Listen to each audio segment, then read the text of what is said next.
Gamelan Sekaten, yaitu mungkin ada beberapa yang saya sampaikan.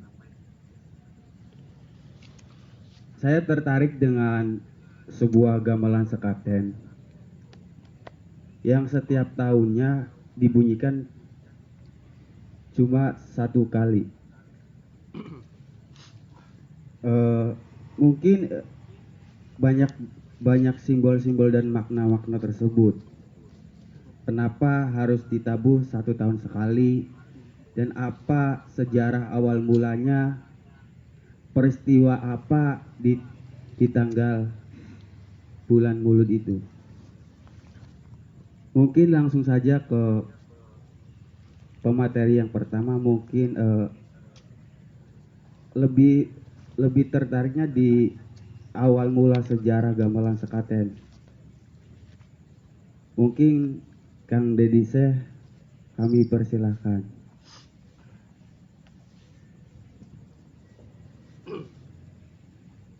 Bismillahirrahmanirrahim.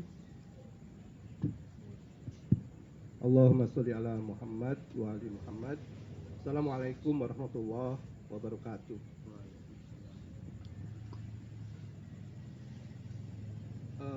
Pamanah Rasa atau kemudian dikenal dengan Siliwangi, saat selesai masa pembuangannya di Muara Jati, beliau menjadi ABK dan kemudian ditemukan kembali lewat Nyai Ambet Kasih dan Ki Gedeng Sendang Kasih. Lantas beliau mengikuti sayembara pada seorang putri, yaitu Ningrum Kencana atau yang lebih dikenal dengan Subang Larang. Dan dalam sayembara itu dilomba dengan segala kesaktiannya, dan Siliwangi memenangkan sayembara itu sehingga Ningrum Kencana atau Subang Larang menjadi permaisurinya. Singkat cerita, beliau kemudian diangkat menjadi Prabu Anom di Singapura. Singapura ini wilayah lama Cirebon. Kemudian tepatnya di Desa Keraton kalau saat itu beliau memerintah, tapi tidak lama kemudian beliau berpindah ke Panghurangan. Panghurangan itu yang lebih kita kenal saat ini sebagai Keraton Kanoman. Panghurangan itu tempat di mana banyaknya hurang atau udang. Di Panghurangan ini dari rahim Ningrum Kencana atau Subang Larang itu lahir 3 putra dan putri. Yang pertama adalah Pangeran Hurang Sasaka, yang kita lebih mengenalnya sebagai Walang Sungsang. Yang kedua Rara Santang, dan ketiga Raja Sengara. Prabu Anom Siliwangi mempunyai gelar yaitu Prabu Jaya Dewata. Tidak lama di Panghurangan, beliau kemudian berpindah ke Kawali karena beliau merupakan putra mahkota Galuh Sunda di Kawali. Saat di Kawali beliau mendapat gelar Prabu Guru Dewata Prana. Tidak lama anyar, maka Pangeran Hurang Sasaka kemudian mendapat julukan Walang Sungsang atau Walang Sungsang karena berbeda dengan konsep Pajajaran sebelumnya. Dikisahkan Pangeran Hurang Sasaka atau Walang Sungsang ada keluar dari ibu kota Pajajaran, yaitu Pakuan Pajajaran, dan menuju Marapi. Marapi itu kalau sekarang di Raja Desa ya, Kabupaten Ciamis. Ketemu gurunya yaitu Resi Danwarsih atau Ajar Sasmita. Di sana beliau kemudian menikah dengan putri sang guru yaitu Indang Gelis. Yang tidak lama kemudian adiknya Rara Santang. Rara Santang ini dalam perjalanannya pun cukup menarik karena beliau sangat cinta terhadap kakaknya dan kemudian bertemu di Marapi. Nah, dari Marapi Walang Sungsang atau Pangeran Hurang Sasaka mendapat gelar Samadullah dan diberikan cincin ampal. Cincin ampal ini bisa dimasuki benda-benda, termasuk nanti dalam perjalanannya Nyindang Gelis dan Rara Santang itu dimasukkan ke dalam cincin ampal tersebut. Pasca dari Resi dan Warsih atau Ajar Sasmita, beliau direkomendasikan ke Ciangkup. Ciangkup itu kalau sekarang Singkup, di antara Paniis dan Pasawahan. Nah, beliau ke sana ketemu Sang Hyang Naga. Di Sang Hyang Naga, beliau kemudian mendapat amanat sebuah benda yang kemudian dikenal sebagai golok cabang. Golok cabang ini bisa berbicara, bisa terbang, bahkan mengeluarkan api. Nah, ini pusaka pertama yang diperoleh Pangeran Hurangsasaka atau Walang Sungsang dari seorang Sang Hyang. Dari Ciangkup kemudian beliau direkomendasikan ke Gunung Kumbang, di mana tempat tinggal Sang Hyang Nagagini. Sang Hyang Nagagini itu sudah sangat sepuh, dan Sang Hyang Nagagini itu ditugaskan untuk menjaga diantaranya tiga pusaka yang kemudian tiga pusaka ini diserahkan pula kepada Pangeran Hurangsasaka atau Walang Sungsang. Tiga pusaka tersebut adalah: satu, Kopiah Waring; dua, Badong Batok; dan yang ketiga adalah Bareng. Umbul-umbul. Nah, ketiga inilah yang diberikan Sang Hyang Nagagini kepada Walang Sungsang atau Pangeran Hurangsasaka. Singkat cerita, dari Gunung Kumbang, dari Sang Hyang Nagagini, beliau direkomendasikan ke Gunung Cangak. Ke Gunung Cangak ada tempat di mana Sang Hyang Bango berada. Setiba di Gunung Cangak, ada satu pohon kiara yang dihinggapi banyak burung bangau, dan Walang Sungsang atau Pangeran Hurangsasaka mempunyai niatan untuk mengambil salah satu burung bangau tersebut. Karena untuk tidak diketahui oleh bangau yang lainnya, agar tidak berterbangan, maka beliau menggunakan kopiah waring. Karena kopiah waring ini mempunyai kesaktian tidak bisa dilihat oleh jin dan setan. Makanya kemudian dipakai kopiah waring itu. Kemudian Walang Sungsang membuat bubu dari bambu, diberi ikan, kemudian dipasang, dan Bango sama sekali tidak mengetahui kalau Walang Sungsang membawa bubu tersebut.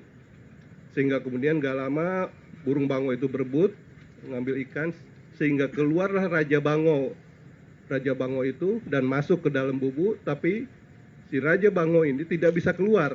Lantas Walang Sungsang sendiri yang mengeluarkan Raja Bango tersebut, dan dia memohon untuk tidak disembelih. Bahkan Walang Sungsang ditunjukkan ke istananya Raja Bango itu, dan Raja Bango itu berubah menjadi sosok manusia dan sangat muda, dan itulah Sang Hyang Bango. Dari Sang Hyang Bango, beliau Walang Sungsang diberikan periuk besi, piring, dan bareng. Periuk besi ini bisa tiba-tiba muncul makanan yang begitu banyak, piring bisa keluar nasi kebuli, dan bareng bisa mengeluarkan 100.000 prajurit. Sang Hyang Bango pun memberi nama kepada Walang Sungsang, yaitu Raden Kuncung. Nah, selain tiga benda ini, Walang Sungsang atau Pangeran Cakrabuana pun diberikan seperangkat gamelan, yaitu gamelan sekaten yang kemudian kita kenal saat ini. Nah, makanya kemudian nanti dijelaskan oleh Lurah Sekaten, tentunya bab sekaten ini salah satu judul lagunya adalah Bango Butak. Nah, dari Sang Hyang Bango kemudian beliau Walang Sungsang melanjutkan perjalanannya ke Gunung Jati, dan beliau berguru di sana selama 3 tahun, kemudian bergabung 1445 dengan Ki Gedeng Alang-alang atau Ki Danusela, membuka Witana yang kita kenal hari ini, Keraton Kanoman. Mungkin itu sebagai pembuka. Mas Ali, silakan lanjut. Oke, terima kasih kepada pemateri yang pertama. Pemateri yang selanjutnya yaitu Pak Ato Sugiarto. Beliau adalah Lurah Sekaten.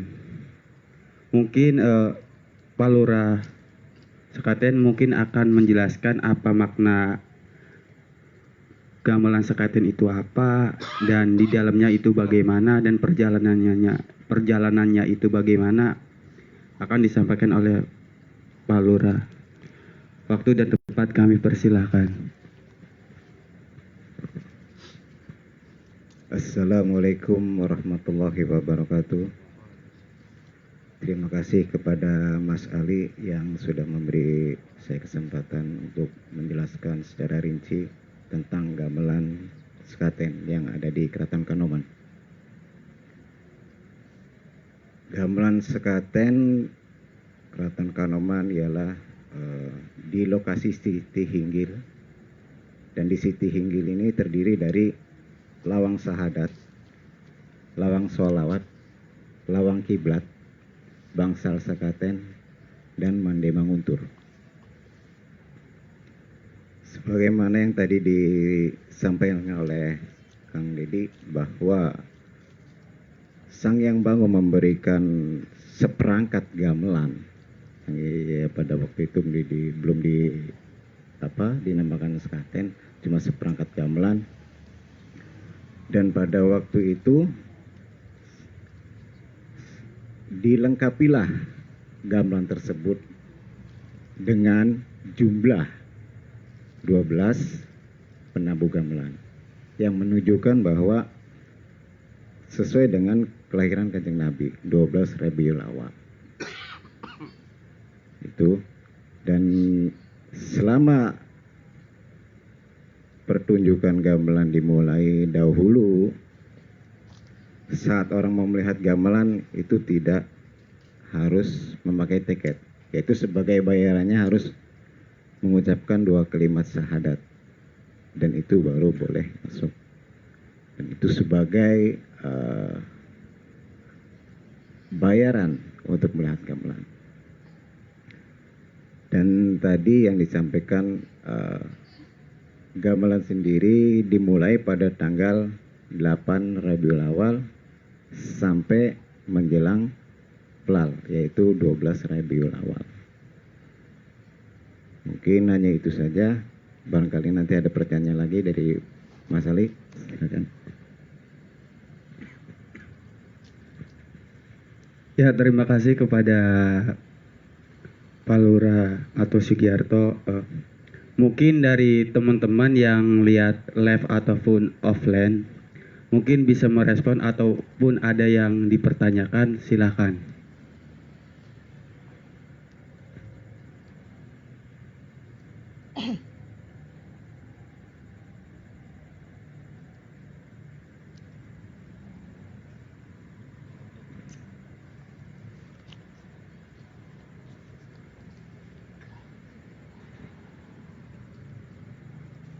Ya, silakan.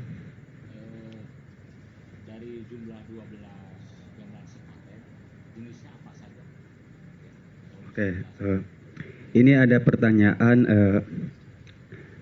bahwasannya tadi pertanyaannya seperti ini. Dari jumlah 12 yang menabuh di gamelan sekaten itu apa aja namanya? Kami persilakan kepada Pak Ato Sugiarto. Ya, terima kasih. Dari Sang Hyang Bangu itu terdiri dari 3 macam. Di antaranya gong bibit, lalu bonang bibit, lalu saron bibit, lalu ketuk bibit, dan cret bibit. Semuanya ada 5 benda.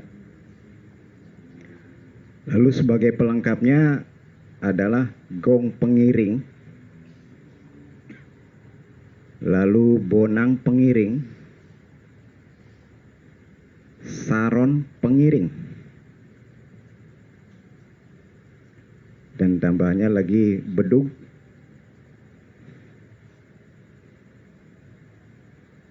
Jadi nayaga semuanya berjumlah 12, terdiri dari gong 1 orang, bedug 1 orang, bonang bibit dan bonang pengiring berarti 2 orang, saron bibit dan saron pengiring 5 orang, ketuk bibit 1 dan ceret bibit 1, ada 1 titil 1. Semuanya berjumlah 12 personil atau nayaga.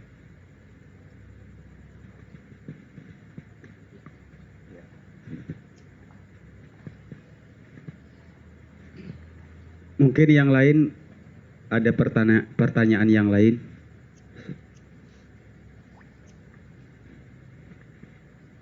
Sok dibacakan saja. Ini dari lever yang bertanya. Mohon bertanya, gamelan sekaten itu adanya di mana saja? Karena di masyarakat umum semua keraton Cirebon katanya ada gamelan sekaten. Lalu yang aslinya di keraton mana? Oke. Tadi ada pertanyaan dari yang mengikuti live itu, sebenarnya gamelan sekaten itu ada, yang benernya itu ada di keraton mana aja sih? Yang pastinya ada di keraton mana? Kami persilakan kepada Pak Atta Sugiyarto. Ya, terima kasih. Yang tadi telah disampaikan, memang dari gamelan sekaten ini, dari semua keraton mempunyai gamelan seperti Keraton Kasepuhan dan yang lainnya. Cuma kalau gamelan gong sekati atau gong sahadaten itu di Keraton Kanoman, adanya di Keraton Kanoman. Kalau gong sekati atau gong sahadaten adanya cuma di Keraton Kanoman. Ya, cukup.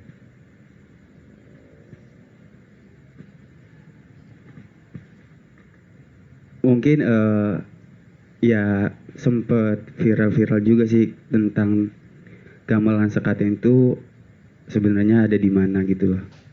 Ya mungkin kembali lagi kepada pemateri yang pertama, mungkin perjalanan sejarahnya bagaimana sih awal mulanya gitu loh. Baik, sebagaimana Lurah Sekaten, gamelan sekaten ini awal, jadi awal kemudian perkembangan dari pedukuhan Caruban menjadi Pakuan Caruban, kemudian menjadi Caruban Larang. Gamelan sekaten ini melengkapi tradisi, jadi tradisi yang berkembang di Caruban Larang, di mana tradisi ini adalah sarana dakwah saat itu, dan ini dipelopori oleh Pangeran Cakrabuana.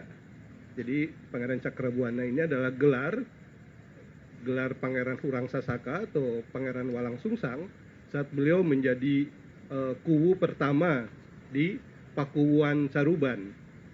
Ingat ya, bukan Pakuan Cirebon. Cuma sayang, nama Caruban ini hilang hingga saat ini. Orang tahunya Cirebon. Padahal Ki Danusela, Ki Gede Ngalang-alang, Pangeran Walang Sungsang tidak pernah membangun yang namanya Pedukuhan Cirebon atau Pakuan Cirebon. Itu tidak ada. Yang ada di Pedukuhan Caruban, Pakuan Caruban, dan Caruban Larang.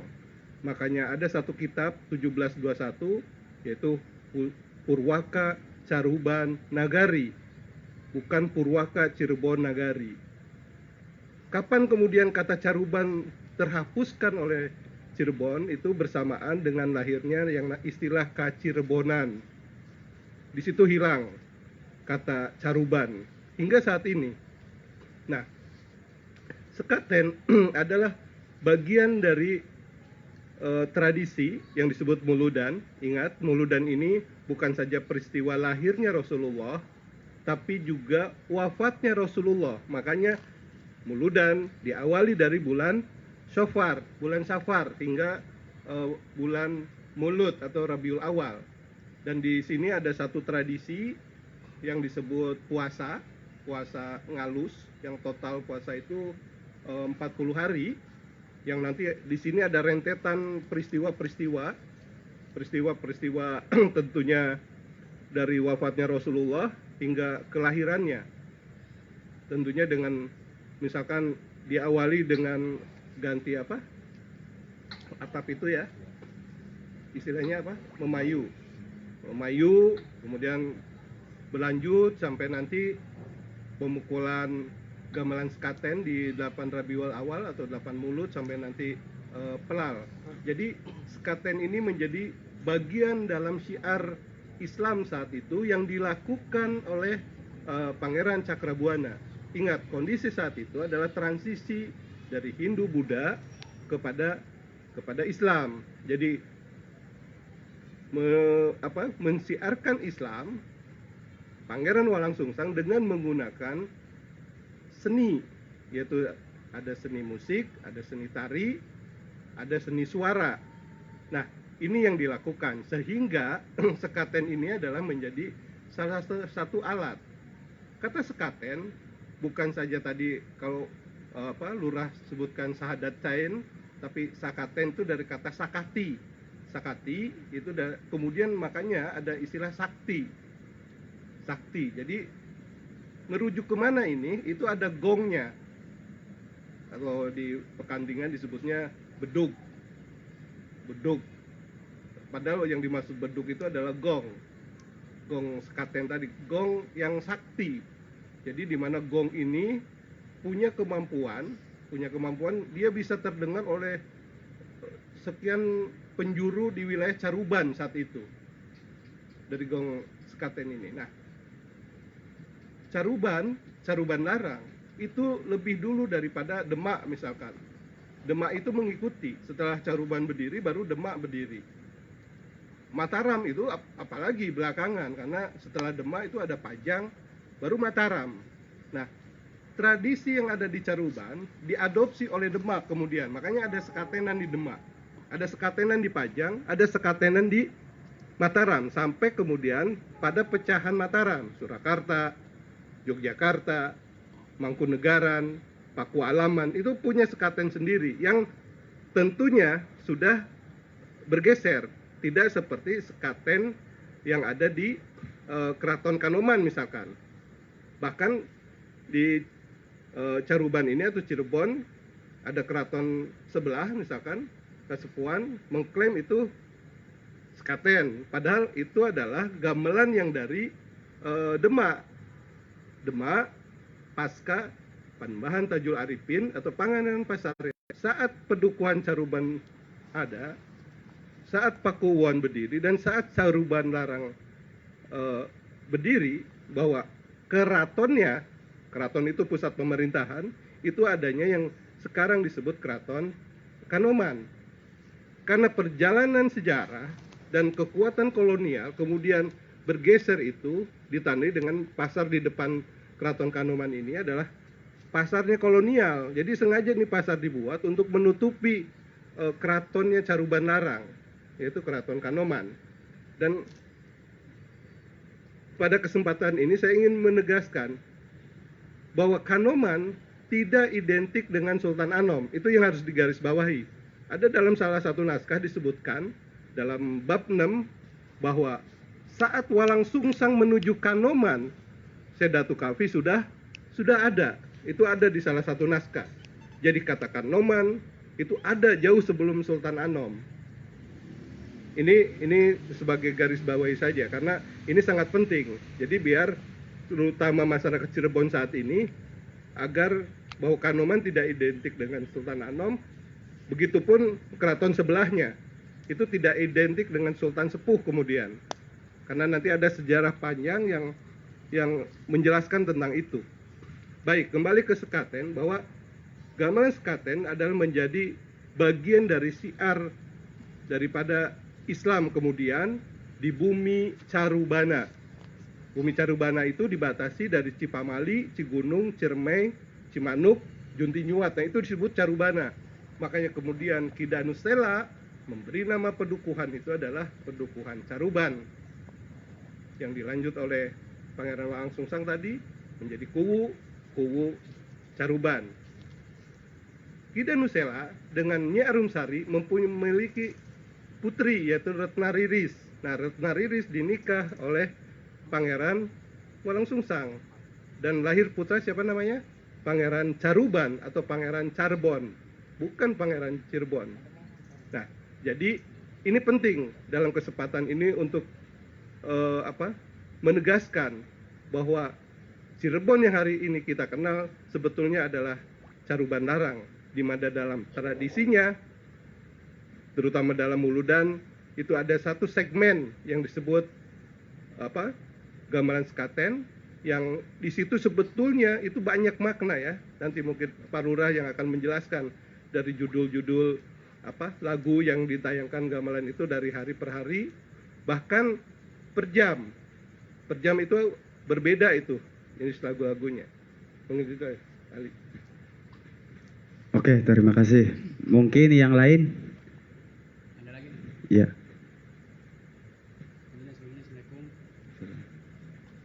Ini ada dari penanya. Halo, saya Putih. Mau bertanya, kenapa gamelan saketan itu hanya dimainkan pada bulan Mulud? Dan selain di Keraton Kanoman, apakah di keraton lainnya juga ada gamelan saketan? Sekaten. Sekaten. Oke.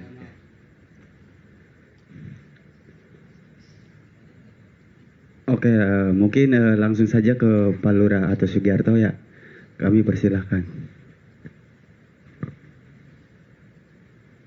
Ya, terima kasih kepada Mas tadi yang sudah meluangkan waktu untuk bertanya tentang gamelan sekaten atau gamelan sahadaten.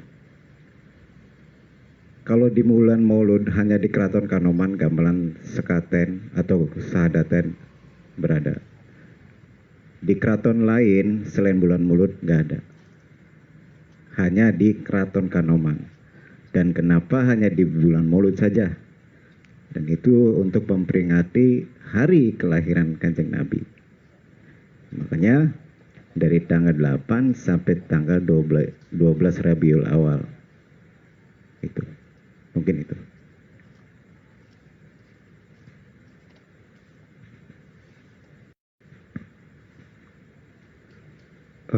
Mungkin lanjut ke pemateri yang pertama, yaitu bagaimana sih filosofi dan sejarahnya ketika gamelan sekaten dibunyikan ketika di bulan Maulid. Kami persilakan. Kembali pada tadi ya, bahwa jika saat ini orang berdakwah itu lebih pada visualisasi ya, karena memang media visual yang lagi ngetren. Jadi buku nyaris terkalahkan dengan dengan YouTube misalkan, ya kan? Karena orang lebih cepat menangkap dengan dengan indera matanya.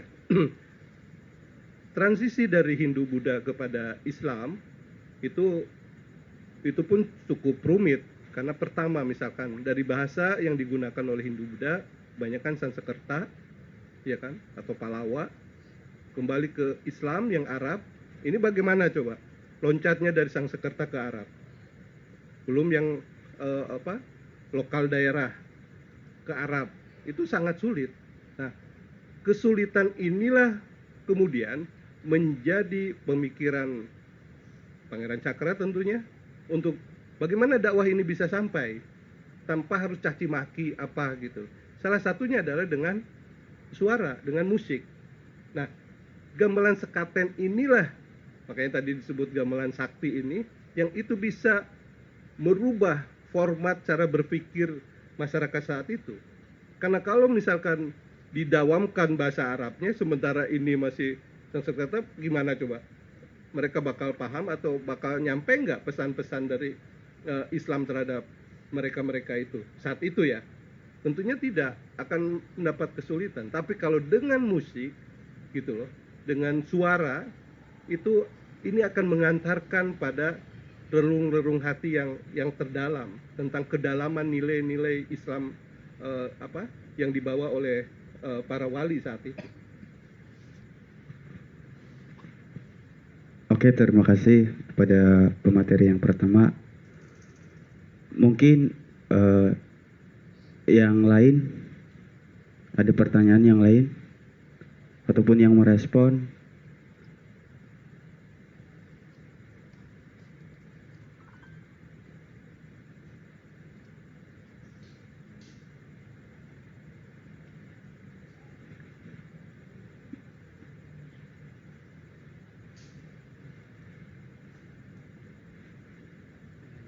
Oh, oke, siap. Baik, ini dari Putih lagi ya. Iya. Untuk Kang Syekh, apa saja kesaktian dari gamelan sekaten jika dimainkan? Oke, terima kasih. Langsung saja kepada pemateri yang pertama ya. Mungkin Pak Lurah bisa menyebutkan judul-judul lagu dari gamelan itu ya. Ya, pada malam pertama judul lagu ialah Cing Cing Duwur. Iya. Dan lagu yang kedua jam 11 malam Kajongan. Dan lagu yang ketiga jam 3 pagi Parianom.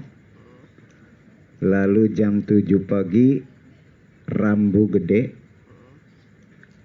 Lalu jam setengah 11 siang Kajongan lagi. Lalu jam 2 siang Rambu Cilik atau Rambu Miring. Lalu jam setengah 5 Parianom. Mungkin itu Kang Syekh. Bisa dijelasin nggak Ya. per lagunya itu ya? Tentang lagu Cing Cing Dur sendiri ialah mengartikan bahwa jika celana kamu atau sarung kamu agar tidak mengenai sesuatu yang kotor atau air yang najis, hendaklah diangkat tinggi-tinggi sarung itu agar kamu bisa melaksanakan sholat ibadah itu dengan suci. Dan lagu Kajongan yang artinya kebersamaan. Lalu Pari Anom sendiri artinya saling menghargai, toleransi. Dan Rambu Gede artinya ada peringatan besar. Dan Rambu Cilik ada peringatan kecil. Dan salah satu lagu pamungkas yang terakhir adalah Bango Butak. Yang di situ sebagai menghargai dari Sang Yang Bango. Mungkin Kang Syekh bisa menjelaskan secara lebih rincinya. Nah mungkin itu ya, siapa, Mbak Putih. Jadi ada pesan-pesan. Jadi jangan diartikan sakti di sini seperti halnya kita nonton di film misalkan. Tapi ada satu pesan yang terselubung di dalamnya dengan lemah lembut, seperti tadi cingking duwur, bahwa kain harus dinaikkan agar tidak kotor, karena seseorang misalkan mau melakukan sholat, dia harus suci, bukan saja dia harus beres dalam wudhunya, tapi juga pakaiannya, tempatnya, baru ibadah sholat itu bisa dilakukan. Lantas tadi ada Pare Anom, di mana harus ada toleransi ya, ada toleransi bahwa kalian setelah menerima ajaran Islam bahwa tidak boleh meremehkan yang lain yang belum menerima Islam. Terus tadi ada kebersamaan bahwa sholat itu lebih utama dilakukan berjamaah daripada munfarid atau sendiri. Demikian. Terus ada juga tadi Bango Butak yang sebagai penghargaan karena dengan gamelan sekaten ini adalah dakwah bisa dilakukan terhadap mereka-mereka yang sama sekali tidak mengenal Islam dan secara budaya pun jauh berbeda 180 derajat. Namun dengan gamelan sekaten ini mereka perlahan, karena ketertarikan mereka terhadap musik, apalagi gamelan saat itu adalah ngetren di zamannya, dan itu bisa menarik mereka-mereka yang hanya mencinta musik, belum paham pada ajaran, dan tapi setelah mendengarkan lagu-lagu yang ditayangkan oleh gamelan sekaten itu mereka perlahan menjadi lembut hatinya dan berubah dan menerima Islam tentunya sebagai satu ajaran baru, satu budaya baru di masyarakat Caruban khususnya saat itu. Mungkin itu Mbak Putih. Oke, terima kasih.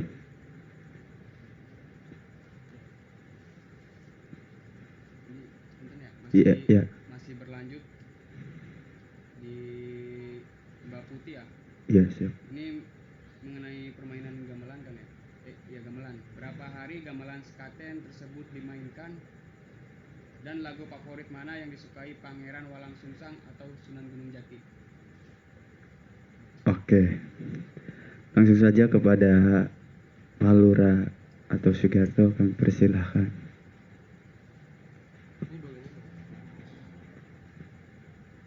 Ya, mengenai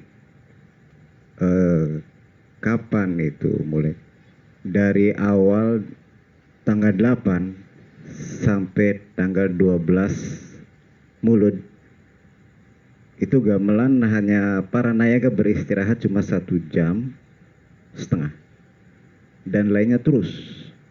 Contoh pertama Nabu main jam 8, berhenti jam 9.15 menit, jam 11 malam main lagi, ya berhenti jam 12.15 menit, jam 3 pagi saat enak-enaknya orang pada tidur kita main. Setelah jam 3 pagi selesai jam 4.15 dan terusnya sampai tanggal 12 November awal. Dan mengenai tadi lagu mana yang paling disukai ya? Pangeran Cakrabuana atau Syekh, semuanya sangat disukai dari kelima lagu ini. Bahkan kalau yang sangat istimewa yang terakhir Bang Botak itu sangat istimewa. Mungkin itu penjelasannya. Terima kasih.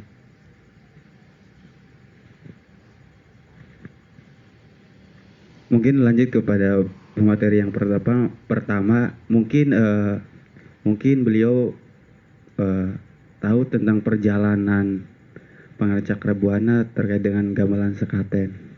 Apa aja yang disukai dan apa yang paling istimewa? Tentunya Bang Butak ya, karena satu penghormatan besar beliau terhadap Sang Hyang Bango, tapi juga tidak meremehkan lagu-lagu yang lainnya tentunya, karena bagaimanapun Caruban Larang berdiri, Caruban Nagari ini adalah satu lembaga kenegaraan sebagai sarana dakwah. Jadi bukan saja sebagai negara yang hanya memfokuskan pada duniawi, karena Caruban ini mewarisi misi daripada Pajajaran sebelumnya, namun Caruban adalah Pajajaran anyar, jadi Pajajaran baru di mana Islam sebagai nafasnya, yang ini di saat Pajajaran ada mungkin sangat berbeda seperti itu. Jadi kembali ke sekaten tadi adalah sekaten atau gamelan adalah satu tradisi yang memang saat itu sedang sedang menyambut, sedang naik daun dan sangat digemari oleh tentunya kalangan umat yang saat itu masih beragama lain. Nah, tentang Kanjeng Gusti Sinuhun, Ingkang Gusti Sinuhun, tentunya tidak akan jauh berbeda dengan misi-misi dari Pangeran Walang Sungsang atau Pangeran Cakrabuana, karena bagaimanapun Ingkang Gusti Sinuhun adalah kader terbaik beliau. Jadi beliau itu yang kemudian melanjutkan tradisi-tradisi yang ditanamkan sejak awal oleh Pangeran Cakrabuana, karena beliau adalah penguasa di Caruban Larang dengan gelarnya Sri Mangana. Ingat, beliau itu sebagai Tumenggung. Tumenggung itu adalah Prabu Anom. Jadi beliau sebagai Sri Mangana adalah penguasa untuk Caruban Larang, dan ini estafetanya berlanjut kepada Sayyid Hidayat. Ya, kalau kita baca sejarah versi Mesir itu Sayyid Hidayat, bukan Syarif Hidayat. Syarif Hidayat yang kita kenal ini adalah sejarah versi Baghdad, karena melihat wilayah Afrika Utara termasuk Mesir teridentifikasi keturunannya dari Sayyidina Hasan. Jadi kalau Sayyidina Hasan keturunannya itu Syarif. Jadi kalau Baghdad itu menilai siapa? Putra dari, makanya ayahnya pun disebut Syarif Abdullah, padahal Sayyid Abdullah. Sayyid Abdullah nikah dengan Rara Santang, lahir Sayyid Hidayat, tidak ada tulahnya ya, dan Sayyid Nurul, karena kedua ini adalah kembar. Itu yang hilang tuh dalam sejarah tuh. Dan lahir dalam kandungan itu 12 bulan. 7 bulan ayahnya Sayyid Abdullah wafat di Baghdad karena wabah kolera saat itu di Baghdad. Jadi lahir itu sudah yatim.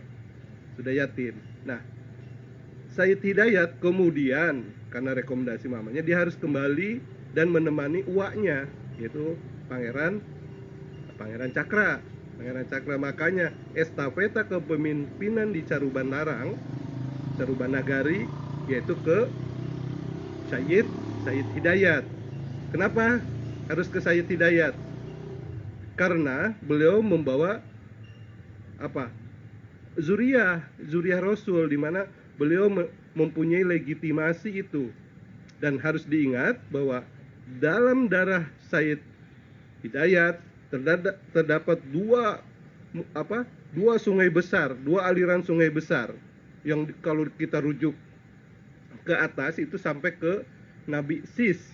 Nabi Sis itu adalah nabi keturunan ke-6 dari Nabi Adam alaihissalam. Namun beliau lahir tunggal, berbeda dengan kakaknya yang sebelumnya. Lahir laki perempuan sampai ke-5. Ya, Sis itu tunggal, beliau laki-laki. Sehingga dalam kisah disebutkan beliau beristrikan seorang bidadari, yaitu Dewi Mulat. Nah, dari Sis inilah kemudian bercabang dua. Satu kemudian yang nanti menurunkan para nabi Rasul. Yang dari satunya kemudian kepada tadi Sangyang. Nah, ini ketemu kembali. Dari Sangyang ada di Rara Santang, garis para nabi Rasul ada di Sayyid Abdullah. Ini ketemu lagi dari dua alur sungai besar ini, ketemu di Sayyid Hidayat dan Sayyid Nurul. Catatan Sayyid Nurul makamnya ada di Sambeng, Majalengka. Itu ada buyut nyata. Kalau kali aja mau ziarah, itu kembarannya dari Sayyid Hidayat yang disebut Syekh Arifin kalau di sana. Nah, dua muara ini ketemu, makanya beliau istimewa. Sayyid Hidayat ini berbeda misalkan dari deretan Dewan Wali Songo, itu tidak ketemu seperti beliau. Makanya beliau mempunyai keutamaan khusus. Sehingga kemudian keturunannya kita kayak di Kanoman ini ada panggilan, kalau dalam trah murni dari beliau itu disebutnya elang. Kenapa elang? Karena El itu dari Sayyid Abdullah, karena Sayyid Abdullah itu memerintah meliputi Bani Israel. Jadi Al di Arab, El di wilayah Palestina. Dan Ang itu sebutan perempuan untuk sebutan perempuan di Galuh. Makanya ada Biang. Biang itu ibu.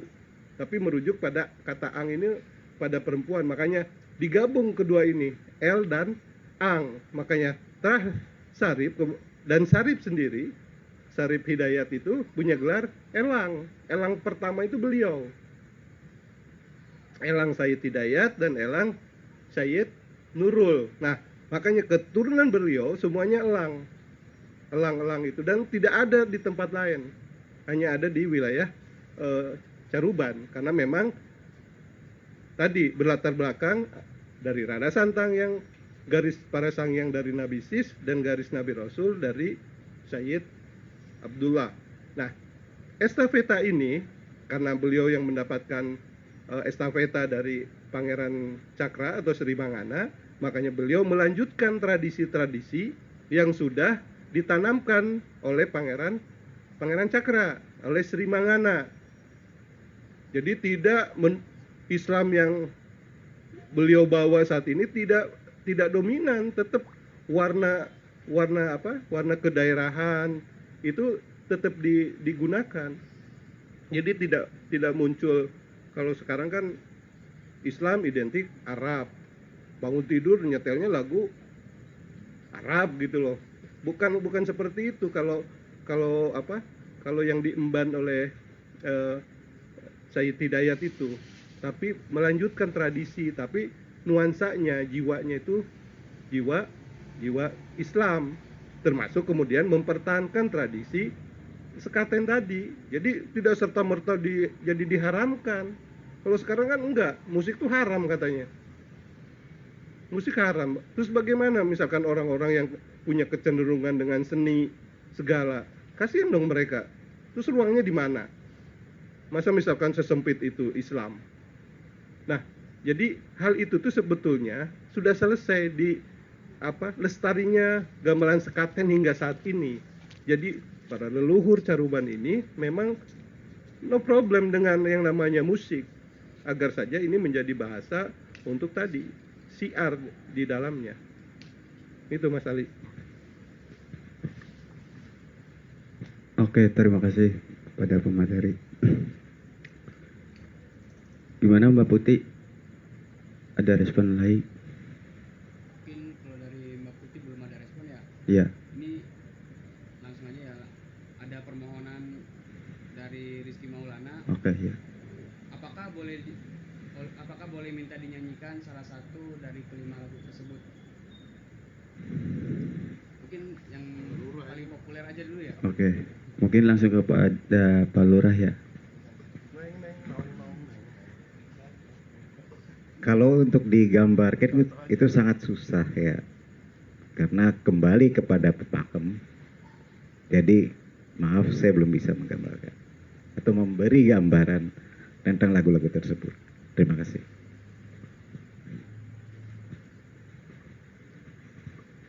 Jadi kalau mau dibunyikan, kalau salah satunya dari gamelan sekaten itu emang udah ada peraturannya.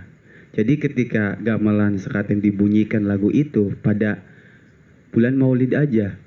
Selain bulan Maulid itu tidak bisa dibunyikan karena sudah ada peraturan yang emang udah diterapkan dari dulu-dulu. Mungkin seperti itu, Pak. Mungkin dari respon yang lain.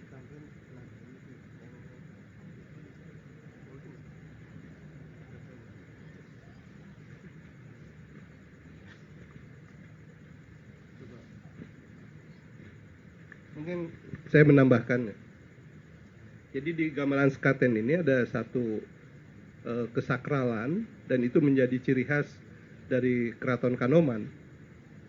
Ada ritual yang jumlahnya 28 selain muludan itu, dan itu dalam 1 tahun. Dan ini yang menarik dari Keraton Kanoman ini, karena begitu menjaganya yang namanya kesakralan tadi. Memang remeh misalkan, tapi itu adalah sesuatu yang memang harus dijaga. Karena apa tadi? Ada gamelannya, ada tempatnya.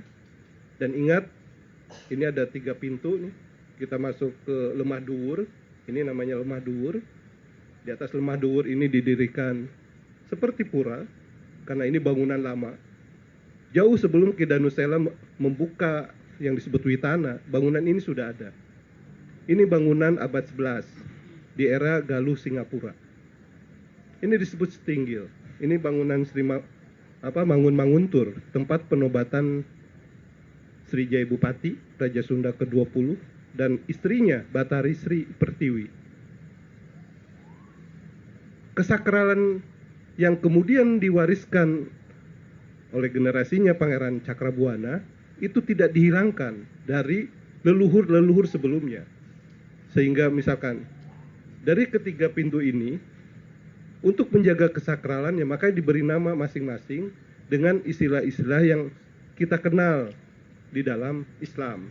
Misalkan ada pintu kiblat, pintu syahadat, pintu salawat. Ini adalah dalam rangka melestarikan apa-apa yang sudah diwariskan oleh para leluhur sebelumnya. Jadi tidak dimatikan. Berbeda misalkan dengan perkembangan Islam saat ini. Leluhur itu selalu disalahkan. Padahal ini adalah satu strategi yang dilakukan oleh kolonial sebetulnya. Yang kenapa sih harus diwariskan kepada kita? Sehingga kita harus menjauh daripada leluhur tadi. Kita harus jauh daripada tradisi-tradisi yang sudah ditanamkan oleh para leluhur yang nyata-nyata itu sangat bermanfaat untuk apa? Untuk kehidupan kita dalam berbangsa, bernegara saat ini. Seperti itu. Nah, sekaten yang tadi Pak Lurah bilang bahwa beliau tidak berani ya. Kalau bisa si penanya itu nanti Muludan kan bentar lagi untuk hadir, ya, mangga di situ tuh. Bisa ditanyakan ya Pak Lurah ya, langsung ya. Dan lagunya juga pasti akan ketagihan. Apalagi kalau tahu jadwal-jadwalnya, lagi tidur kebangun lagi, ada kekangenan itu. Jadi memang seperti alat musik yang lain ya. Ataupun dengan tadi saya coba ngelobi, coba nadanya aja deh. Pak Lurah juga takut. Takut. Silakan. Mungkin gini ya, kan tadi katanya menyanyikan salah satu dari kelima lagu itu tuh orang yang nyiptain lagu atau lagu lama itu di. Nah, lagu itu menggambarkan ini loh. Misalkan contoh Cincing Dubur. Nah, setelah kita selesai memainkan gambaran itu, baru syiar kita mulai. Jadi di gamelan tidak ada sinden ataupun penyanyi, hanya instrumen. Dan tadi yang Mas pertanyakan kan bisa enggak di range ulang gitu atau ya itu tidak. Karena dari zaman dulu dan sampai sekarang tetap seperti itu, tidak ada aransemen ulang atau aransemen baru gitu yang lebih modern gitu, tidak. Terima kasih.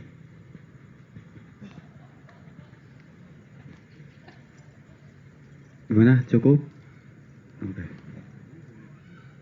Gimana yang lain? Oke.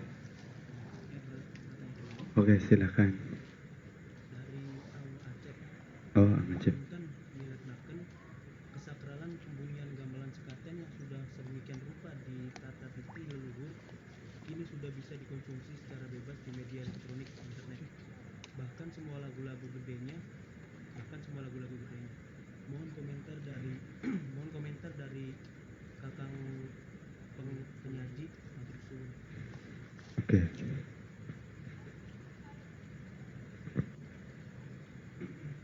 Gimana tadi Mas? Bisa diulangi? Jadi pertanyaannya itu kesakralan pembunyian gamelan sekaten yang sudah sedemikian rupa ditata titi leluhur kini sudah bisa dikonsumsi secara bebas di media elektronik internet. Bahkan semua lagu-lagu gedenya. Mohon komentar dari Kakang pengaji. Ya. Yang tadi bilang kesakralannya adalah di saat kita mau melaksanakan tugas di Bangsal Sekaten, ada beberapa prosesi yang harus kita jalani. Ialah kita bertawasul dulu di Gedung Pecimatan. Dan setelah bertawasul, gamelan itu diboyong ke Langgar Alit untuk disucikan, dimandikan.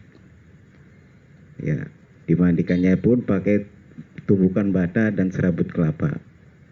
Lalu diboyong ke Bangsal Sekaten. Nah, itu diantara kesakralannya ya Bapak.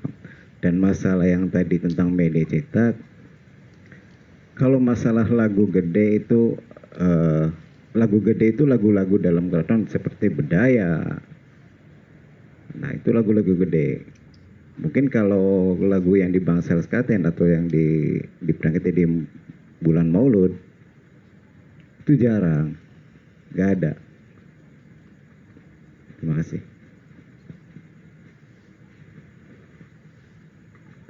Oke. Gimana buat penanya? Apakah cukup? Cukup. Gimana yang lain? Apakah ada respon yang lain ataupun ada yang menanyakan lagi?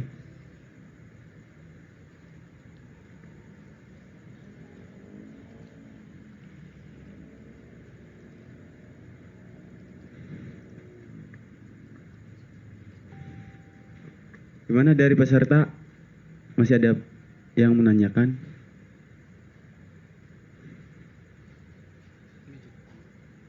Oke.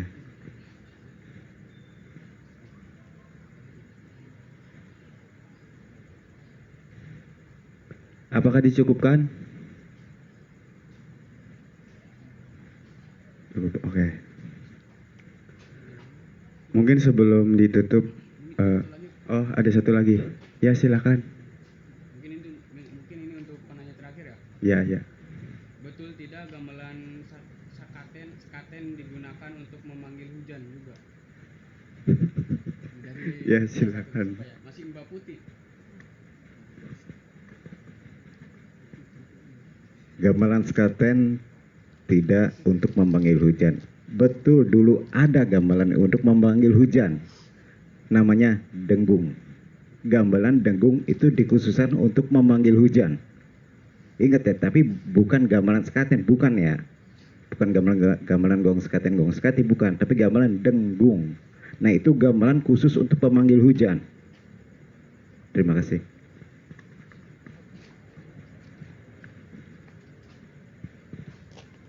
Gimana Mbak Putih?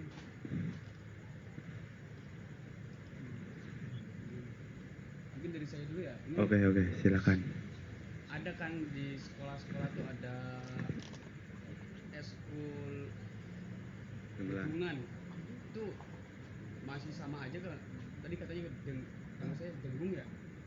Antara denggungan sama denggung tuh masih sama satu alat atau kalau misalnya sama, perbedaan sama gamelan sekaten itu apa? Degung sama denggung itu beda. Kalau denggung itu dari Pasundan. Harus dibedakan degung dan denggung, ya. Mungkin larasnya sama, pelog, cuma notasi beda. Dan lagunya pun beda. Mungkin kalau denggung yang ada di pesta-pesta mungkin ada peringatan apa gitu ya. Tapi kalau denggung itu gamelan khusus untuk pemanggil hujan. Dan gamelan sekaten beda dengan denggung, degung, dan gamelan sekaten itu beda. Walaupun larasnya sama, tapi beda. Ya, terima kasih.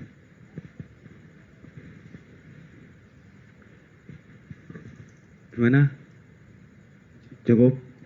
Oke. Apakah dicukupkan? Cukup. Sebelum ditutup, mungkin dari pemateri mungkin ada beberapa kata untuk lebih semangat lagi buat mahasiswa-mahasiswi sejarah kebudayaan Islam. Yang pasti hadiri Muludan di Keraton Kanoman. Tentunya bukan saja pas gamelan gamelan sekaten itu ditabuh pada 8 Mulud, tapi jauh sebelumnya, karena tadi di awal saya bilang bahwa Muludan adalah rangkaian peristiwa, bukan saja kelahiran, tapi wafatnya Rasul atau haulnya. Makanya di sana nanti ada tawurji, ada ngapem, ada rebowo kasan, istilah-istilah itu berkenaan dengan wafatnya Rasul. Yang memang langka tentang wafat Rasul ini. Jadi unik umat Islam nih. Kiai, wali, ada haul, Rasulnya nggak ada haul, aneh. Dan tanggalnya pun nggak ada di penanggalan kita. Ada apa ini sebetulnya? Isa itu debating antara beliau disalib sama naik ke langit, tapi tanggal wafatnya ada. Wafat Rasul tidak ada. Ada apa ini? Nah, Muludan rangkaian itu menjelaskan tentang itu semua. Dan keluhungan daripada leluhur di Caruban Larang ini, Caruban Nagari, menyimpan peristiwa-peristiwa itu dalam rangkaian seni, dalam rangkaian tradisi yang kesakralannya hingga saat ini sangat dijaga. Dan alhamdulillah Keraton Kanoman bertanggung jawab dengan semua itu dan senantiasa konsisten untuk menjaga kesakralan daripada nilai-nilai luhur tersebut. Jadi untuk pemirsa juga, terutama mahasiswa IAIN, mahasiswa sejarah khususnya, maka untuk mengenal lebih jauh tentang gamelan sekaten ini, maka hadirlah di acara Muludan tadi yang diawali di bulan Safar hingga bulan Mulut. Mungkin itu. Siapa? Kang Lili. Kang, ini tadi boleh bertanya mengenai tadi Rebo Wakasan ya? Ya. Nah, saya bukan hanya cerita lagi ya, saya pernah lihat gitu ya di suatu desa di Kuningan. Nah, waktu itu katanya di desa itu tuh ada sebuah penyakit lah gitu, jadi banyak yang sakit di desa itu tuh, warga situ tuh. Nah, waktu itu ada dari salah satu tokoh desa itu yang mengajak warganya itu katanya Rebo Wakasan. Nah, yang dilaksanain, yang diselenggarin di situ tuh katanya ketika Rebo Wakasan, warga-warga situ tuh jadi keliling setiap di desa itu tuh sambil mengumandangkan adzan, katanya supaya kita terhindar dari wabah atau penyakit gitu. Iya. Maka ya atau gimana gitu, minta penjelasannya. Ya. Boleh bertanya kan, karena sekaten jadi belum dijawab ya. Ini ke Lurah tanggapan tentang sekaten. Nanti setelah ini aja diskusi. Yang tadi untuk mahasiswa segala biar apa semangat untuk menjaga gamelan sekaten. Iya. Ya, pesan saya marilah kita bersama-sama, khususnya kepada mahasiswa IAIN,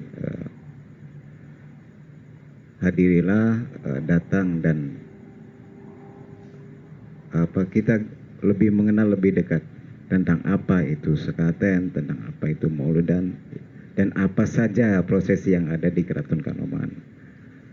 Dan mangga mungkin bisa dihubungi Pak Ali saja, Mas Ali itu. Ya, terima kasih. Oke, terima kasih kepada pemateri yang sangat luar biasa. Mungkin diskusi malam hari ini sekian. Kurang lebihnya mohon maaf. Wassalamualaikum warahmatullahi wabarakatuh.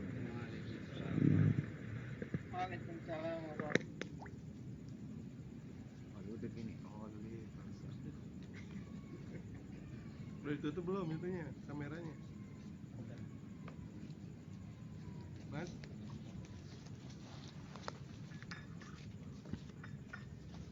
Mas Niko?